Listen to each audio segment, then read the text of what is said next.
What's up, guys? Welcome back to Newswave. So today we're going to take a bit of a look at a Microsoft patent that shows maybe some ideas that they may have taken from the mobile field and Nintendo a little bit with their Joy-Cons. We're going to talk a bit about that and kind of an idea, I guess, that Microsoft has with xCloud. And we also found out a bit more about the games that are currently being tested right now by insiders. We also saw the July NES Games and one kind of neat feature that was also added to it. And then seems like Monolith Soft is continuing to build a small army of developers to create more games. So interesting stuff today, guys. As always, if you enjoy these videos, make sure to like button. It does help out, and get subscribed as we roll towards 350,000 subscribers and keep you up to date on all gaming news that's happening throughout the week. Again, 8 a.m. Eastern time, every weekday, we're here talking about gaming news. We're actually gonna start today with Cuphead, and this is a really cool thing that has happened. One, Cuphead has actually crossed 4 million units sold, by the way. That is quite a bit for that game. I mean, if I think all the way back years and years ago when we first saw it, and now to see it get to this point is amazing. Hopefully Studio MDHR is spending some quality time on that DLC, because I'm excited to go back to the game when that releases. But looks like they're going to be branching out into film, because it seems that Netflix is actually working with them, and maybe Microsoft, I guess, as well, basically on a Cuphead animated series of some kind. This is really, really neat. It's going to be done according to them in like the 1930s style, and this is a great idea for Cuphead because it looks like a film. Like, it looks like an animated series already, and they're going to bring it over to Netflix. Netflix, of course, did some of the stuff with things like Castlevania, so I'm not shocked to see this, but I think this could be really good. Like, again, it depends on what they do with it, and of course, any plots and stuff that they try to work in there, because it's not like Cuphead has this crazy plot or anything, so the storytelling is going to be the interesting part, but the visual and kind of the atmosphere and stuff they put out there with that setup, I think is already going to be really good. Also, we just talked about xCloud a little bit at the beginning, but Google Stadia, of course, also coming this fall. And we heard that there were going to be phones, like Pixel phones, that would be used on launch, but we kind of figured that, okay, maybe they do some stuff with Android or iOS.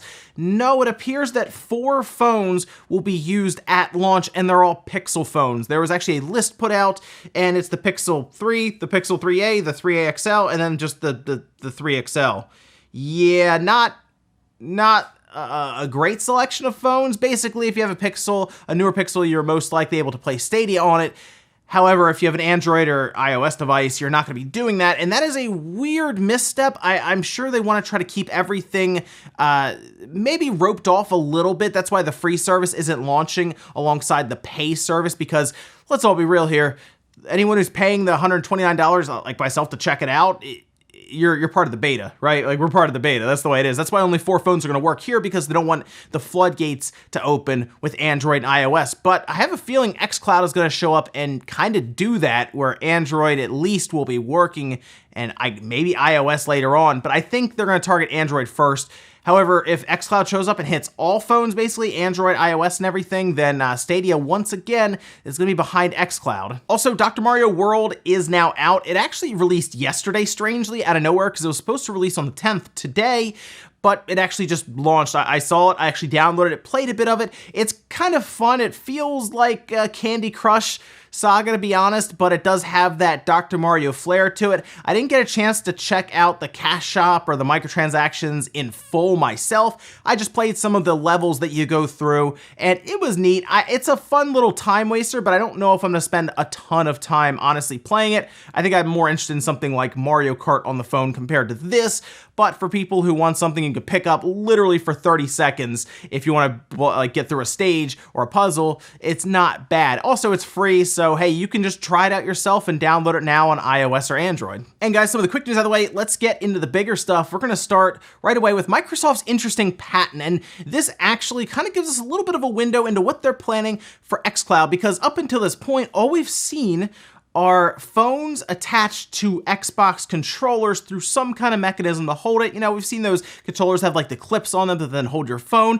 To be honest, it doesn't look like the most portable thing. Like, I mean, it would work if you're carrying around like a backpack or a larger purse or something, but to just kind of carry that around in your pocket? I don't think so. I don't think that is as portable as your phone, obviously, by itself, or maybe a smaller controller that can actually attach separately, like basically on its own. Well, that's what the patent that has actually been filed and now made public and published appears to be doing. Now again, patents that can be released don't necessarily mean that that is the final product, but it can give us kind of a look into what a company is kind of thinking going into a release of a product or service, with this service being xCloud. So here's actually an image from the idea, and it is 2 detachable controllers on either side of the device, whether it's a tablet or a phone. And yeah, a lot of people are drawing some parallels between this and Joycon controllers. The only difference here I can see is, one, it won't have, I think, the same type of tech that you would see in something like a Joycon controller, like a say a gyro, a way to have an accelerometer there, whereas obviously the tablet or the phone would use that. Probably no rumble feature, most likely, and honestly, it's probably not going to work well independently by itself on some kind of grip or anything like that. Although they do show it charging with like a little base, but I don't think that's set up in a way that it would work at least easily, because if you look at it, it's pretty small. And the idea here is to eliminate as much controller as possible, essentially. So you don't have this massive controller you have to carry around, or ones that actually attach to the side and make the tablet or phone huge. These are supposed to be smaller, and they can communicate, according to this patent, through wireless, so I guess Bluetooth, or it apparently can be completely wired to it in some way. I don't know if it'll clip onto the port on one side, and then that will communicate to the other. But it is something that makes sense for Microsoft to do. One, they can sell it as a first-party product, and two, it would make everything work a bit better altogether, right, as one little ecosystem thing going on there. But you can still use a touchscreen, but let's be, who wants to really use a touchscreen when it comes to some of these games? Are you really going to play a fighting game well with a touchscreen and over streaming? I mean, we're already talking about streaming fighting games, and that's already a whole thing. They're going to try it, we'll see. But then to throw a touchscreen in there, or a first-person shooter, even a racing game, I would say, is going to be a bit harder with a touchscreen when it comes to accelerating and braking and everything with like a Forza. But I do like this idea. I don't think it's close enough to a Joy-Con set for it to be Nintendo get it, all up in arms about it. I don't think so. Like I said, I've seen people talk about it, wonder why Nintendo's not doing anything about it. It's not that close necessarily. Also, Nintendo kind of has it set up for one specific device with the Switch, and then remember, they were fighting a whole lawsuit against another company with it. So that whole concept is still up in the air and kind of getting thrown around anyway. And this, of course, is for a streaming service, essentially, for phones and tablets. But either way, good idea. And you know what? I hope they do make this happen, as, to be honest, carrying around a controller with your phone kind of defeats the purpose of it being portable in the first place. Next up, let's talk about the July NES games. Yeah, we got NES games. Yeah, I know. But a lot of people are getting frustrated, annoyed. Nintendo should be releasing Super Nintendo games, we would hope, soonish. But it is kind of a long, drawn-out thing. Most of us assume September, they're going to do something big like Super Nintendo games to make sure people who bought it in the first place will then re-up right away without thinking about it. And they're probably thinking, oh, we'll drop 10 Super Nintendo games on there, and that'll get everyone to re-sign up, because that's when they'll have the most pressure on them. So for now, we get Wrecking Crew and Donkey Kong 3. So yay. Here's the crazy thing. This was the perfect month to do something like Earthbound Beginnings, because it's actually the 30th anniversary for when Mother originally released on the Famicom back in '89, July of '89. This was perfect, but nah, we're getting Wrecking Crew and Donkey Kong 3. Donkey Kong 3 is already strange enough. Wrecking Crew is an average NES game, I would say, and it does have some fun to it, but Super Nintendo games or Earthbound Beginnings, which at least would have had a reason to be released, would have been better. Now, they also are releasing a rewind feature, so you could actually rewind similar to what we've been able to do on, say, the Super Nintendo Classic. You can actually go back to points in time if you, say, fall off a cliff or die midway through or something. You can rewind. So games like Ninja Gaiden, that would actually help out. That's probably the best thing that they announced. These two games, I will say, are forgettable, but the rewind feature will actually make some of these NES games a bit more bearable for people when they try to play them. Either way, Nintendo, I hope you have some serious plans coming up for some really cool stuff to release, because right now, to be honest, the NES games, when you announce them, it's not even something that people get interested in or even excited for. It's just kind of like, NES Games, great. I wonder what Japan got. Probably better than us. Next up, let's talk about a Wii U game that is still stuck on the island that is the Wii U. Of course, we've seen a ton of ports from the Wii U to the Switch. We've talked about several that still have not come over. Something like Xenoblade Chronicles X, for example, or Wonderful 101, or Tokyo Mirage Sessions. That's one I've heard thrown out there on occasion where some people played it. It didn't sell particularly well, but some people played it and they liked it, although apparently using the tablet, the big Wii U tablet, and making it all work together was kind of a pain, and a lot of people are hoping for a port, especially people who played it. In fact, it was so wanted, I guess, that it was asked for developers from Intelligent Systems and Nintendo, technically, at least the directors, and the whole conversation was supposed to be about Fire Emblem, but this is actually what they asked. One last thing, are you aware of the sort of immense fan fever, the demand for Tokyo Mirage Sessions to come to Switch? This is from RPG Site, and they responded, well, thank you for the comment. I will go to Atlas and perhaps we can talk about that. So here's what it comes down to at this point, I would say anyway. It's up to Atlas. Now, they're gonna look at this and say, will enough people remember Tokyo Mirage Sessions to buy it on the Switch and then get their money back for porting it over, probably changing some of the control setups, obviously, and making it all work on the Switch, marketing and everything else.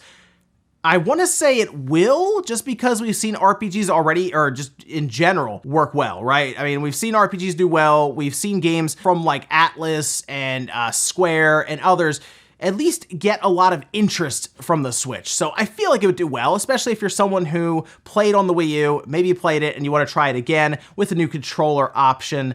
But I mean, we're to the point now where we're running out of Wii U games in general to ask for to get moved over, and I think that's one that would work. Wonderful 101 would at least possibly give that game some justice in the sales department. And then, of course, something like Xenoblade Chronicles X, but I am wondering if we are just running out of games to bring over. So let me know if we're missing any. What's a Wii U game that's just still stuck on that system that you would want? And we can't really say Star Fox Zero because that game is just too good. We gotta leave it on the Wii U. And our last bit of news, let's talk about Monolith Soft, who is growing rapidly. We actually heard that their revenue was skyrocketing, over 98% up from last fiscal year. That was reported, and here we are now with them opening a studio there in Osaka, Japan, and they are hiring immense amounts of people. I mean, they're hiring for everything. Like, we're talking planning, programming, development, marketing. I mean, they're doing everything. They're bringing all these people in, and we already know they're probably working on another Xenoblade game. They're helping out, obviously, with something like Breath of the Wild 2. We figure that because we've seen job listings there,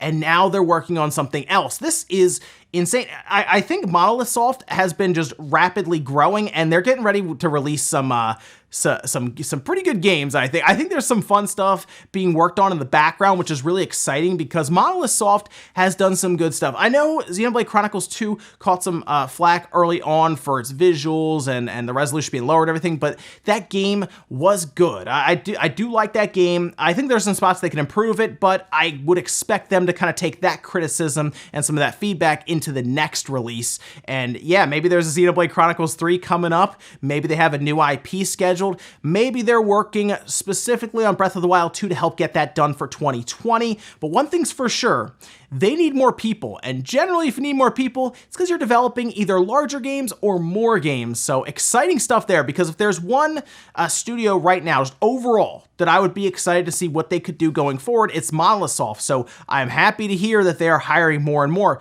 It's also a chance that maybe Nintendo is working with them on other games outside of Breath of the Wild 2 because they've done such a good job with just in general things like Breath of the Wild. That'd be really cool to see, but keep an eye on Monolith Soft because we could be seeing them maybe even going into a direct later on this year, you know, like in like a fall direct or possibly next E3. So exciting stuff. And we'll finish up today with the comment of the day from yesterday. This one's from LR Realist saying, why doesn't the Switch have a web browser? The 3DS had one and it wasn't that great. It should be a lot better on the new system. So the web browser apparently doesn't exist on the Switch because they're concerned about security issues, whether it's cracking the Switch, which, I mean, come on, let's be real here. The Switch has a much worse security issue than a web browser. Like that, a web browser would have been so much easier to deal with because they could have at least updated it and played around with it. No, they have an issue at like the hardware level that they cannot patch out through software. All those Switches, what, 20 million of them or something, until they were able to actually fix it. are just able to be hacked up completely. So that's not a great reasoning anymore. There is one in the Switch, but it's kind of hidden. My concern is this: they're going to be adding features, we figure, to the Switch, whether it's the OS or the online and everything. They're going to continue adding features. My concern is we get to the end of this generation, they finally added everything, then we go into the next generation and they restart again. I don't think that's going to be the case because, well, we're all paying for online and we assume it's one, closed ecosystem that's going to work on the next Switch. So when we start up, the Switch 2 or something, it's going to look a lot like this Switch just at the end of its life. But it's Nintendo we're talking about, so maybe the Switch 2 5 years from now, we're going to look back on the Switch 1 and be like, man, do you remember when we had profile pictures? I miss those days. And guys, gonna do it here for Newswave. If you enjoyed this video, hit the like button, it really helps out. If not, hit the dislike. Leave comments down below about everything we talked about today, whether it's Microsoft's patent for these detachable controllers. Again, people are drawing parallels between those and the Joycon controllers. I think they're different enough, but what do you think about them releasing first-party accessories like that, lower profile controllers for your tablet or phone to use xCloud with? Also, what do you think about Monolith Soft just growing like crazy? You think they have a couple of games going on right now? You think they're working on one big game and then Breath of the Wild 2? So it's very interesting to see all that. Thanks guys for watching, and I'll see you next time.